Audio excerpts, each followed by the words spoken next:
Dans le chapitre 1037, on nous donne un aperçu du combat de Luffy et Kaido. Et honnêtement, la tension est à son paroxysme en ce moment. Mais je suis encore plus surpris par la performance de Luffy, qu'on se doit d'applaudir. Il arrive à combattre Kaido d'égal à égal et arrive même à prendre l'avantage dans certaines situations. D'ailleurs, Kaido lui a même précisé que ça faisait longtemps qu'il n'avait pas combattu quelqu'un sérieusement en 1 contre 1. Et on sent au combat que la situation pourrait changer d'un moment à l'autre. Et aujourd'hui, on va parler de comment justement le reste du combat pourrait se dérouler et du prochain gear de Luffy. Donc, vous connaissez la chanson, aimez la vidéo pour nous soutenir, abonnez-vous pour être à jour concernant One Piece et mettez la cloche pour être notifié dès la sortie de nouvelles vidéos. En ce moment, on a vraiment l'impression que Luffy pourrait prendre l'avantage sur Kaido à n'importe quel moment. Pour preuve, il arrive à combattre Kaido hybride d'égal à égal dans sa forme de base, ce qui franchement m'impressionne. Même si je crois en la force de Luffy, j'étais pas prêt pour le voir combattre Kaido sur un pied d'égalité aussi rapidement, surtout sous sa forme de base. Et il faut dire qu'à part si Kaido, en plus de sa forme hybride et de son mode ivre, cache une autre botte secrète, la prochaine transformation de Luffy pourrait être ce qui fait pencher la balance en sa faveur. Honnêtement, Luffy se débrouille tellement bien que j'ai l'impression que même en Gear Second, il prendrait l'avantage, étant donné qu'il recevra un grand boost en termes de vitesse. Mais la résistance de Kaido est quelque chose à part. Donc les gears de Luffy connus jusqu'à présent ne lui permettront pas de gagner. Pour battre Kaido, il lui faut un nouveau gear.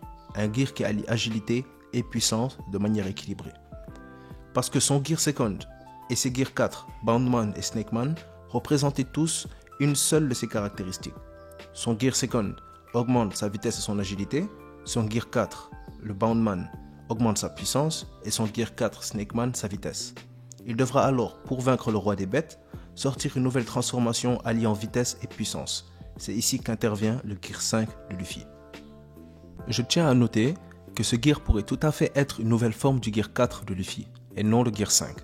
Mais étant donné qu'Oda nous a teasé qu'il y aurait un Gear 5, on va partir de ça. Alors, toutes les formes du Gear 4 paraissent inspirées d'un animal.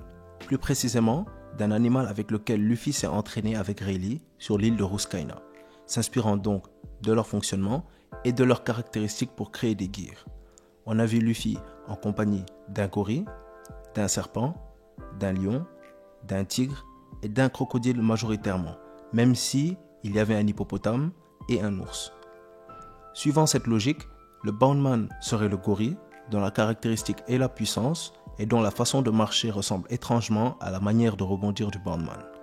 Le Snakeman serait alors inspiré du serpent dont les caractéristiques sont la vitesse et l'agilité, sans même parler du fait que Snakeman veut littéralement dire homme-serpent en anglais.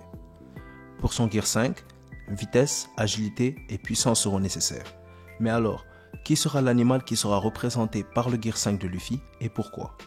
Tout semble nous orienter vers le tigre pour un Gear 5 Tigerman. Et voilà la raison. Je pense qu'on est tous d'accord sur le fait que les félins sont les animaux qui correspondent le plus à un équilibre entre vitesse et puissance. Capables de courir à une vitesse impressionnante, de grimper aux arbres malgré leur poids, et capables de mettre en difficulté les proies les plus massives, sans parler de leur agressivité sans égale. Et que si Luffy devait s'inspirer d'un félin en particulier pour son Gear 5, ce serait entre le lion et le tigre, étant donné qu'ils sont les seuls félins avec lesquels il s'est entraîné. Mais alors pourquoi le tigre et pas le lion? Eh bien c'est simple, parce que les indices laissés par l'auteur et par le contexte penchent largement pour le tigre. Et voilà pourquoi. Déjà, comme par coïncidence, le combat entre Kaido et Luffy se terminera sûrement cette année. Et comme par hasard, cette année est spéciale en Orient, car 2022 est l'année du tigre. Ce n'est pas assez? Dites-moi alors ce que vous pensez de ça. Les indices qu'Oda nous a laissés associent Luffy au tigre à plusieurs reprises. Même si par le passé, le personnage le plus associé au tigre était Zoro, récemment ce rôle est rempli par Luffy, étant donné que l'auteur l'illustre plusieurs fois aux côtés d'un tigre. Je vous mets quelques exemples pour que vous puissiez le voir de vous-même. Donc en gros, ce tigre serait un foreshadowing de la part d'Oda pour le Gear 5 de Luffy. Mais l'exemple le plus intéressant est celui du chapitre 985, dont la cover met à l'honneur le trio de capitaines des Supernovas, donc Luffy, Law et Kid. Mais quelque chose d'important apparaît sur l'illustration qu'il ne faut pas rater, plus précisément sur la tenue de Luffy. En faisant attention, on peut remarquer que Luffy porte un short qui possède des rayures semblables à celles d'un tigre. Le short est orange avec des rayures noires. Mais comment est-ce que ce short pourrait nous connecter au Gear 5 ? Eh bien, faites attention au t-shirt de Luffy, car sur son épaule gauche, on peut lire un chiffre. Je vous laisse voir de vous-même que ce chiffre est le numéro 5. Ce n'est toujours pas assez, ou vous trouvez que les illustrations ne suffisent pas pour rendre la théorie crédible ? Eh bien, j'ai ça pour vous.